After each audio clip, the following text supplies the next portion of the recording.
जैन और हिंदू दो अलग अलग धर्म हैं, लेकिन दोनों ही एक ही कुल और खानदान से जन्मे हैं। जैन धर्म में 24 तीर्थंकर हुए। 24 तीर्थंकरों में से सबसे पहले तीर्थंकर भगवान ऋषभदेव थे। ऋषभदेव को हिंदू शास्त्रों में वृषभदेव भी कहा गया है। अहिंसा परमो धर्म और अपने सिद्धांतों पे चलने वाला धर्म जैन धर्म की अगर बात करें तो प्रथम तीर्थंकर ऋषभदेव जी महाराज का जन्म भी यहीं पर हुआ है और उनके समेत 5 तीर्थंकरों की जन्म स्थली रही है अयोध्या। तो जैन मान्यताओं के अनुसार भी अयोध्या की भूमि की काफ़ी महत्ता है, काफ़ी भूमिका है उनके धर्म के अंदर भी।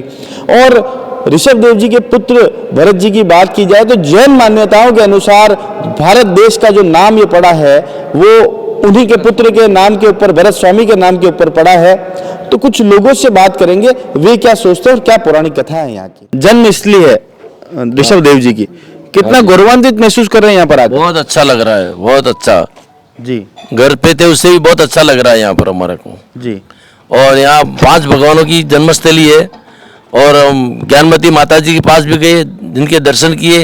हमारे पूरी गाड़ी को, पूरी यात्रियों को माता जी ने बहुत अच्छा आशीर्वाद दिया और हमारे द्वारा वहाँ पर एक एक शिला का शिलान्यास भी किया। जी। अच्छा, आए कहाँ से हैं आप लोग? हम डूंगरपुर से गाड़ी रवाना हुई है हमारी। सागवाड़ा, आंतरी, वर्धा, पीठ, ओबरी जी, सागवाड़ा, देवल, फलासिया के यात्री हैं हमारे साथ में जी। वो सब अच्छा महसूस कर रहे हैं। बात अगर प्रथम तीर्थंकर भगवान ऋषभदेव जी की हो तो मेवाड़ से उनका खासा नाता रहा है। उदयपुर के नज़दीक एक पूरा कस्बा उन्हीं के नाम पर बसा है। वहाँ वे सर्व समाज से पूजे जाते हैं। वो जगह है ऋषभदेव। आदिवासियों में भी उनके प्रति विशेष आस्था है। कहते हैं कि ऋषभदेव जी हमेशा से महिला सशक्तिकरण और महिला शिक्षा पर भी उन्होंने काफी जोर दिया। इसको लेकर महिलाओं में क्या मान्यता और कितने पूजनीय है वे? ऋषभदेव भगवान ने कृषि करना सिखाया जी।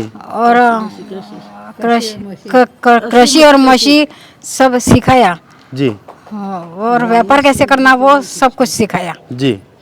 व्यापार कैसे किया जाता है, कृषि कैसे की जाती है, क्योंकि लोग अस्सी मसीह कृषि तीनों सिखाया ऋषभदेव ने। यूं सब लोगों को खेती करना सिखाया उन्होंने और सब व्यवस्था की लोगों को। सब यह करने के बाद भी उसको आनंद मिला सबको। ऋषभदेव जी अयोध्या के राजा नाभि और मैरू देवी के पुत्र थे। दोनों द्वारा किए गए एक यज्ञ से प्रसन्न होकर भगवान विष्णु स्वयं प्रकट हुए और उन्होंने राजा नाभि को वरदान दिया कि मैं ही तुम्हारे यहाँ पुत्र रूप में जन्म लूंगा। अयोध्या के राजा नाभिराज की मृत्यु के बाद ऋषभदेव जी राज सिंहासन पर बैठे। इसके कुछ वर्षों के बाद ही उनका विवाह यशस्विनी और सुनंदा से हुआ। सुनंदा ने भारत को जन्म दिया और जैन मान्यताओं के अनुसार ये माना जाता है कि हमारे देश का नाम भी उन्हीं के नाम पर भारत पड़ा। तो जैन समाज की जो ख्याति है, जो उनका फैलाव है, वो भारत में ही नहीं संपूर्ण विश्व में है। कुछ देश के भिन्न भिन्न कोनों से यहाँ पर लोग आए हुए, उनसे संवाद करते हैं। सर, प्रथम तीर्थंकर ऋषभदेव जी, क्या मान्यता है जैन धर्म में उनको लेकर? ये मान्यता अच्छी है, बहुत बढ़िया है और धर्मस्थल भी अच्छा है अयोध्या का जी। हाँ, और यहाँ पे 5 भगवान का जन्मभूमि है जी। और मैं पहली बार आया हूँ और बहुत बढ़िया लगा है। कहाँ से आए आप? हम औरंगाबाद, महाराष्ट्र से। औरंगाबाद से? हाँ, औरंगाबाद जी। तो सभी साथ में आए? हम 13 मेंबर है फैमिली, सब साथ में आए हैं और यात्रा बहुत बढ़िया हो गई। अच्छी हो गई? हाँ, अच्छी हो गई। अच्छा। हाँ। छोटे बच्चों से जानते हैं, क्या नाम है आपका? पूर्वी। पूर्वी। पूर्वी, कैसा लग रहा है यहाँ पर आकर? अच्छा लग रहा है। अच्छा लग रहा है? यस। भगवान के दर्शन करे, मजा आया? हाँ। भगवान से आशीर्वाद मांगा, कुछ मांगा भगवान से? हाँ।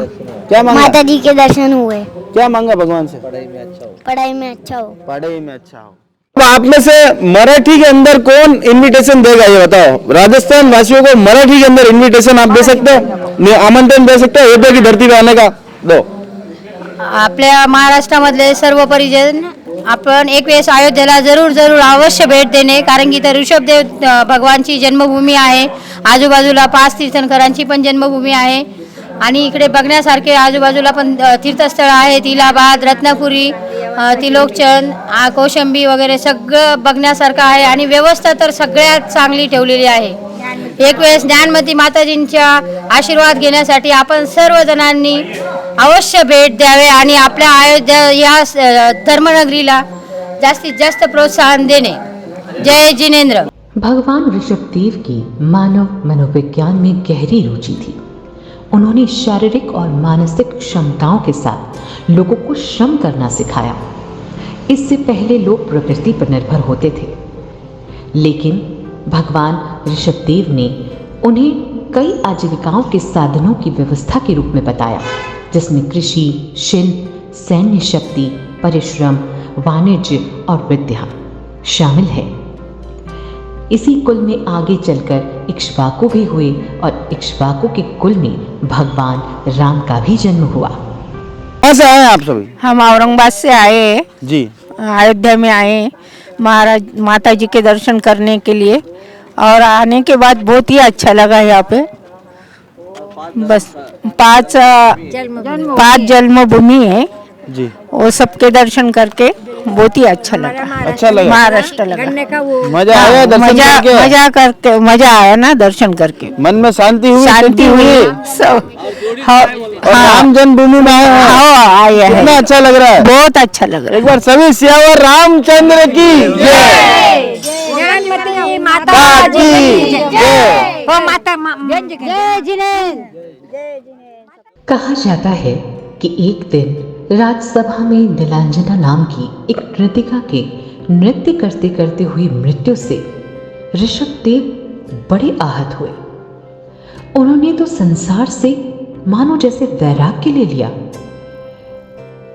ऋषभनाथ भगवान मौन रहने लगे और फिर कैलाश पर्वत में ही उन्हें कैवल्य ज्ञान प्राप्त हुआ. उन्होंने अपने पूरे जीवन काल में 400 लोगों को दीक्षा दी थी. भिक्षा मांगकर खाने का प्रचलन उन्हीं से शुरू हुआ माना जाता है.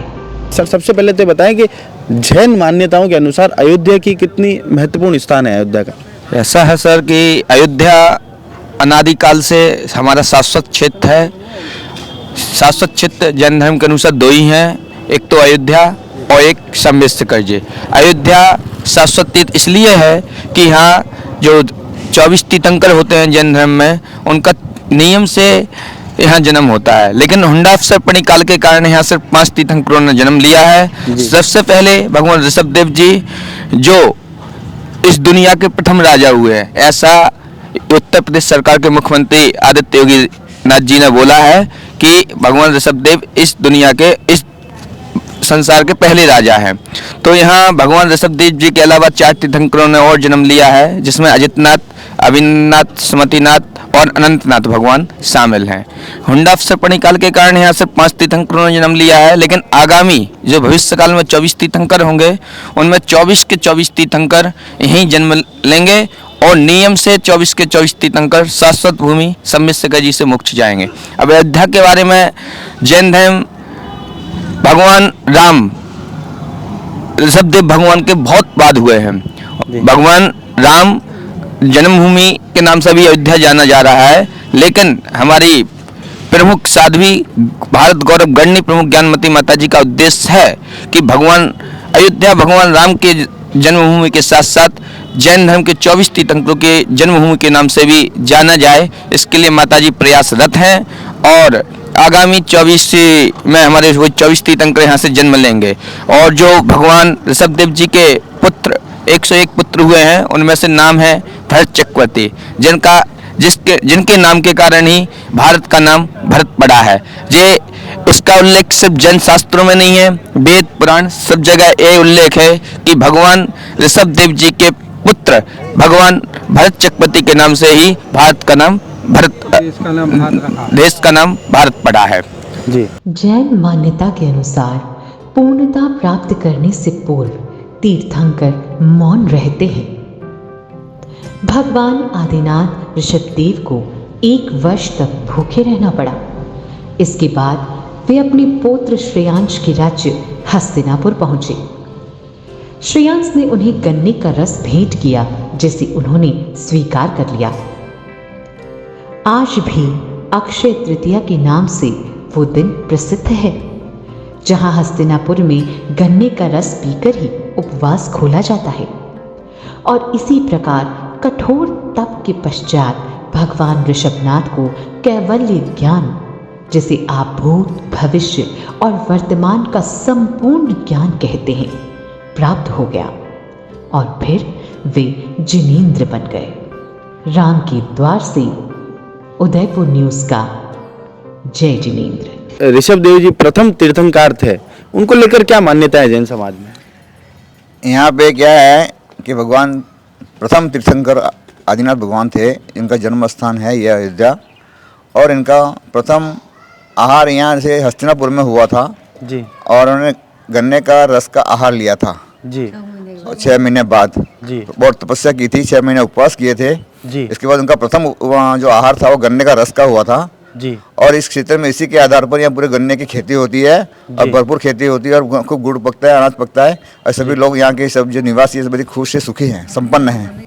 तो अलग अलग मान्यताएं हैं इस स्थान को लेकर, और जैन मत के अनुसार बात की जाए तो अयोध्या की काफ़ी महत्वपूर्ण स्थान है जैन धर्म में, क्योंकि प्रथम तीर्थंकर समेत 5 तीर्थंकरों ने यहाँ जन्म लिया। और कुछ लोगों से जब उन्होंने बात करी तो उन्होंने बताया कि आगामी जो तीर्थंकर 24 तीर्थंकर होंगे वे सभी के सभी अयोध्या की भूमि पर जन्म लेंगे। तो ऐसी पवित्र भूमि से हम लोग बात कर रहे हैं और मुखातिब हो रहे हैं। तो तमाम दर्शकों से भी कहना चाहेंगे, अगर आप अयोध्या की ओर आना चाहते हैं, क्योंकि बुला रहे हैं प्रभु श्री राम, अगर आप अयोध्या की ओर आते हैं तो एक बार इस तीर्थ स्थल पर भी जरूर आइए, क्योंकि ऋषभ देव जी का महत्ता स्थान है मेवाड़ और रायगढ़ क्षेत्र में। वहाँ एक स्थान का नाम उनके नाम पर रखा हुआ है, ऋषभ देव जी के नाम से रखा हुआ है। तो लोगों की काफी भावनाएं जुड़ी हुई है। आप भी जरूर आए अयोध्या धाम, क्योंकि बुला रहे प्रभु श्री राम।